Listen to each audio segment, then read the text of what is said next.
Hey guys, Flatbed 101 with Mike. I know I haven't made any videos for a while, but I kind of want to make a really quick one because this is kind of like an important thing, especially if you go to the Northeast or anywhere where, well, yeah, the Northeast really. Okay, so I picked up a load of lumber in New Hampshire, and I don't know if you know this, but lumber has a tendency to be really, really heavy. And a lot of times they don't have an actual weight for you, and then sometimes we go to places that don't even have a scale. So the closest scale was an hour away. I have my scale tickets here. Now, when I first scaled, I had my axles closed because in New York and Connecticut, you have to have the axles closed on your 53. Now, this is the weight that I got. I don't know if you can see that. It doesn't look like you can. But it says 11,500 on my steer, so I'm good there. 30,640 on my drive, so I'm good there. 35,460 on my trailer. With my axles closed on a tandem, that's too heavy. I'm only allowed 34 in most states. That's the trick, and that's the reason for this video. When I opened my axles, it made me 32.7 on my drives and 33,420 on my back end, which is fine because, 20 and 20 on a single axle. Now, so what do? I got these states, New York and Connecticut, that I have to have my axles closed in. But if I have my axles closed, I'm overweight by almost 1,500 pounds. Here's the trick, and this is, you get a lot of new guys I've noticed that feel like they don't need one of these, your motor carrier atlas, because you've got GPS and you've got satellite imaging and you've got all the different other tools that you can use. And yes, those are great. I use those all the time. But what those don't have is stuff like this. And I know it's reversed. You're just gonna have to bear with me because I'm using the camera. It's whatever. So if you actually look in the front, you've got these orange pages here. So we all know about the red pages, which just tells us our low clearances, restrictions, and weigh station locations. But if you look in the orange pages, there's a lot of really good info. For example, this here, weights and size limits, okay?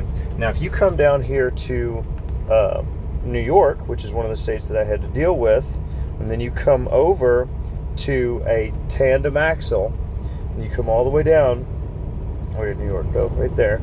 You're actually allowed 36,000 on a tandem axle in the state of New York. Now, Connecticut was the other one I had to deal with. Also, 36,000 for Connecticut. And there's a few states like that. Different states don't have the same weight restrictions. 34, most of them are pretty close. 34, there's 38, there's 34, 40 right there. And these are all on a tandem axle. That's Colorado that allows 40,000 pounds on a tandem axle. Not something you'd ever really run into, but it is good information to have. When we pick up at Nucor in Connecticut, almost every time I have a 53 and I go in there, I'm overweight on the back end by about as much as I am right now. 35 something or other. And so what I do is I leave my axles closed because I'm allotted that 36,000. In Connecticut and New York. So I leave the axles closed until I get to Pennsylvania, and then when I get to the line, I open the axles, and then I'm legal. I usually will do a test open to make sure, because it's going to put more weight on your drives when you open them. So a lot of times I'll do a test open and either check my scale in here, or I'll go get a cat scale. Usually I'll go get a cat scale just to be safe. Just to make sure that when I do open them, I don't make myself overweight on my drives, because I don't want to, shoot myself in the foot there. But yeah, so yeah, there's a lot more information in here than what people think there is. Really, really, really handy, really, really useful. You should have one of these in your truck, period. I don't care who you are. I don't care if you've been doing this for 2 years or 20 years. If you don't have one of these, you're wrong. There's too much information, too many answers to questions you're gonna have out here on the road. And I check it all the time. Even after driving for 16 years, I still check it all the time.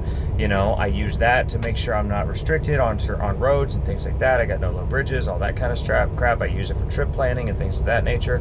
I also use it for, and I use the other things too. I use my GPS. I use my satellite imaging to look at roads like overhead. And I even use my street view to virtually drive routes sometimes and actually physically look at the signs as I go. But that's a whole nother story. Right now, we're just talking about the weights. That thing has a lot of good info.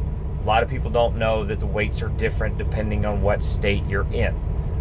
34 is statutory across the board, but if you end up in certain states like New York and Connecticut, sometimes it's more like the New York, Connecticut 36,000. So that's how I got through this. I didn't have to go back and have the load reworked because I managed to make it legal by I left my axles open in New Hampshire and Massachusetts, closed them when I got to the Connecticut line, and then opened them back up again when I got to Pennsylvania. So all's good. Y'all take it easy, be safe. Peace.